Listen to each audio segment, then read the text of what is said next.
Well, I didn't want to live like that forever, and I didn't want my children to experience some of those things that I did. I'm not perfect, but I wanted to shelter my children from what I experienced as a child, because it could be damning. It could be very, very detrimental to a child having to experience that, and I see it every day. Some kids have that backbone and that tenacity to get through it. Some don't. Right. They fall prey to their situation and just repeat the cycle. Yeah. And I didn't want to do that. Right. I didn't want to do that. The odds were against me, but I didn't want to do that. Right.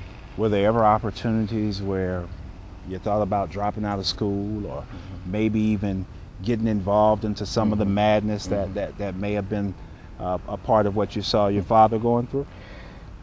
The school part, no. That may sound like a true educator's response, but I didn't want to drop out of school because I knew that was the only way I would get out of this. Right. But did I do some of the things that I, saw in my environment? Yes, I'm not perfect. Right.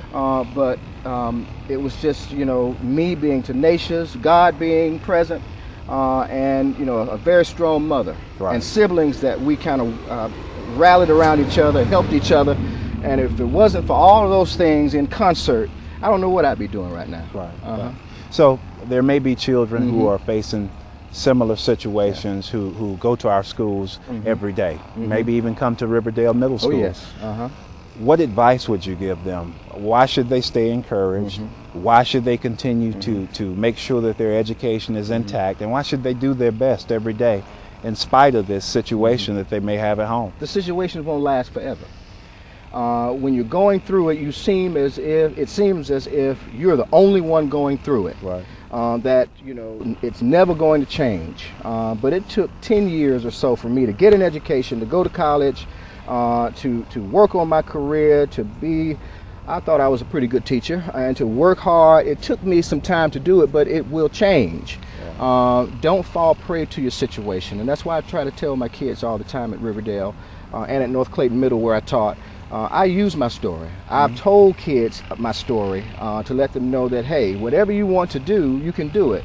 Don't you know that I wanted to do this since I was in the 4th grade? Wow. I used to play school, and I was the principal, and all of my brothers and the neighborhood children used to be the students, and I would act as if I was on the intercom playing this role. So I knew what I wanted to do with my life ever since then. And some kids do know, and some don't. But you got to get a goal, stay focused, and know what you've got to do to attain your goals. I knew what I had to do to attain the goals. I had to go to a school, had to major in education. I wanted to teach English, and then go back to grad school. You have to have those things in place, and you have to kind of associate yourself with people who already know what to do and how to get there.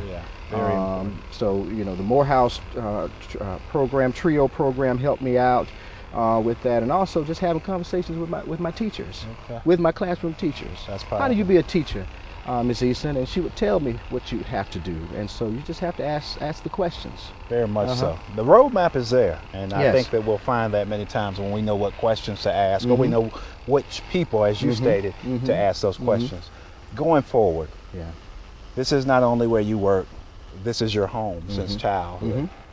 What is your wish or your desire for this community and this county as we go forward? From the school system perspective, from a community perspective, what do you hope for this county? Let's get back to the village being the true village that it should be, and that if you see someone else's child doing something that they shouldn't be doing, or saying something they should be saying, intervene. Let's get back to kind of the community aspect of it. And I think if we do that, everybody taking care of each other, I think we can get back to where we used to be in terms of being a community, Clayton County community. I appreciate you being here and hanging with me today. Very proud of you as well. Thank you, sir. Thank you. I'm Dr. Hendrix. This is the one and only principal of Riverdale Middle School, Mr. Adrian Cortland. Next, we'll be going to Riverdale High School to talk to an amazing student with an amazing story. I am an American. I am an American. I am an American. I am an American. I am an American. I am an American. I am American. I am an American. I'm an American. I'm an American. I am American. I am an American. I'm an American. I am an American. I am an American. Have you ever thought about how you would respond to a life-altering challenge? My next guest was faced with such a challenge. Tremaine Bell is a junior at Riverdale High School and a member of the boys' basketball team. During the summer preceding his sophomore year, the unthinkable happened. While playing the game he loves for the school he loves, Tremaine was severely injured, causing paralysis from the waist down. That moment, at the tender age of 16, Tremaine was faced with the possibility of never being able to walk again. For most people, the thought of overcoming this hardship would be depressing and insurmountable. But that is not the case when you have the heart, the courage, and the faith of Tremaine Bell. Before I spoke to Tremaine, I got some insight into why this young man is so unstoppable from his basketball coach and his principal.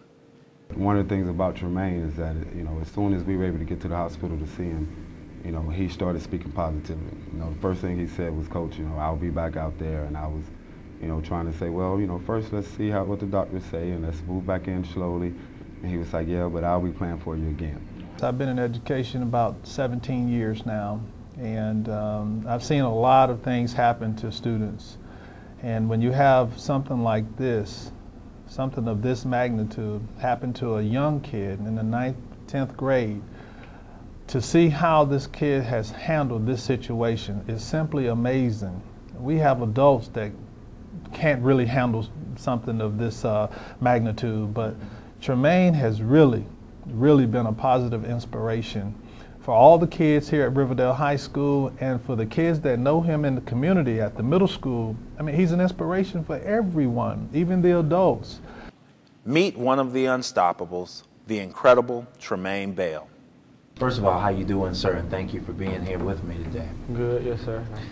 Well, you attend Riverdale High School. Yes, sir.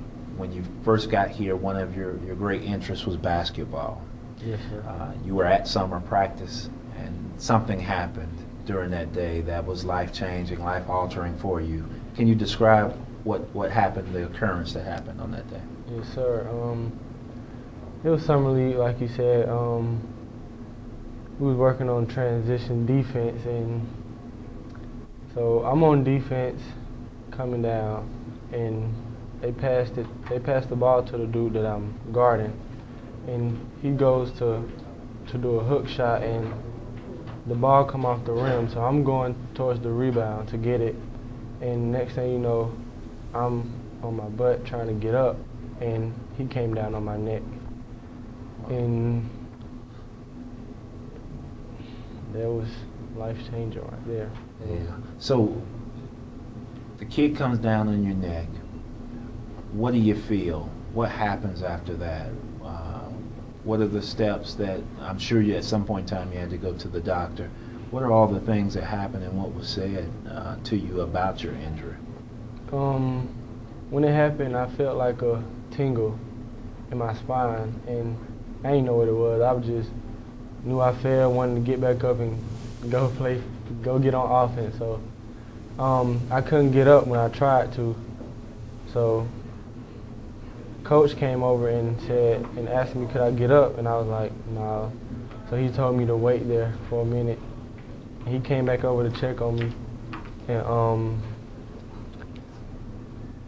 and I seen the look in his eyes like it was serious. So he went to touch me here, and I felt that, but as he got down to the leg, I couldn't feel that.